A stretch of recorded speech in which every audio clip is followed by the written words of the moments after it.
Renault ZOE is one of the more recognisable electric cars out there. I mean, it might not be as radical as a BMW i3, but it does look almost like Disney designed it or something, so you definitely see it coming.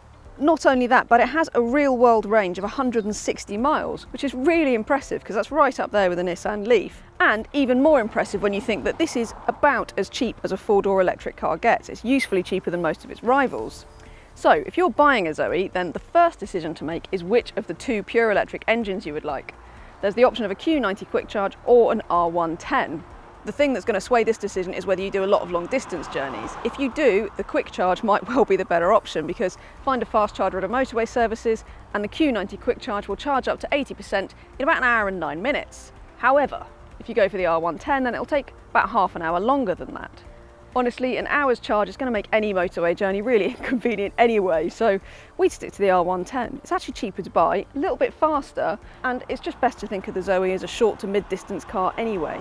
If you do a couple of 100 miles a day in an electric car, then really you want to be looking at the Nissan Leaf or the e-Golf, which will not only charge up a lot more quickly, but are also just a lot better to drive on the motorway. The ZOE makes for a great short commuter car, and Renault will also throw in a free home charging unit, so provided you don't do hundreds of miles, then it should be a really stress-free option. You plug the ZOE in at the nose of the car, which is the most convenient place because it means you don't leave any cables hanging down the side of the car. The next decision to make is whether you want to lease the battery or buy the ZOE outright with its battery included. Now, if you lease the battery, you're going to have a monthly payment of about 50 quid or more depending on what mileage you want to do.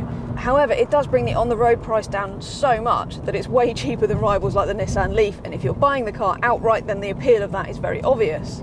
Just check it out very carefully if you do want to finance the car, which a lot of buyers will, because Renault very heavily incentivises the monthly payments on the ZOE I, which is what the car's called when you buy the battery with it. So basically, if you're going to finance the car, it might be cheaper to do so with the battery included. If you're not, then probably leasing the battery is a good choice. The way that the ZOE drives isn't likely to be a problem if you're doing shorter journeys. The ride comfort's pretty good actually. It's quite bouncy at times, but mostly it's quite well controlled. Obviously the refinement's very good. The steering's nice and light, it's quite pointy, there's loads of grip. Basically it's just very easy to drive. It's not going to be particularly engaging, but it does exactly what you want it to do. The brake feel is also pretty intuitive. There is an Eco Drive button, which changes things quite drastically actually. If you take Eco off, suddenly the ZOE, particularly this R110 model that we've got here, actually feels quite nippy and it's quite fast. But if you put it in Eco, then you know the throttle response, it absolutely kills it, so it feels really slow. But it does make the most of the range, so you can pick your priorities really. What might bother you is that there's no height adjustment to the driver's seat, so if you're tall, that could be a problem. Otherwise, honestly, there's very little to complain about with the ZOE, and it sounds like a spaceship at low speeds, which, let's face it, is awesome. Practicality on the ZOE is pretty good. You'll get a couple of kids in the back seats and a lightweight buggy and loader shopping in the boot. Although the fact that there's nowhere to store the charging cables, which hang about taking up most of the boot floor, is pretty irritating. Even so, the ZOE is easily practical enough for the school run and weekly shopping duties, and you get lots of equipment included too. Even the cheapest trim gets the straightforward, if rather old-fashioned looking touchscreen, complete with sat-nav and Android Auto, but you can't get Apple CarPlay. You do also get auto lights and wipers, climate control and rear parking sensors.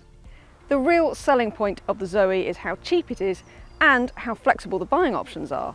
And not only that, but the real-world range is so good that as long as you're not travelling the length of the M4 all the time, then it does promise to be virtually stress-free and really cheap motoring. So sure, there are things that Renault needs to do for the next gen, including better cable storage, a more adjustable driving position, and definitely faster charging. Even so, the Renault ZOE is the best budget electric car out there. For more electric car advice and reviews, go to DrivingElectric.com.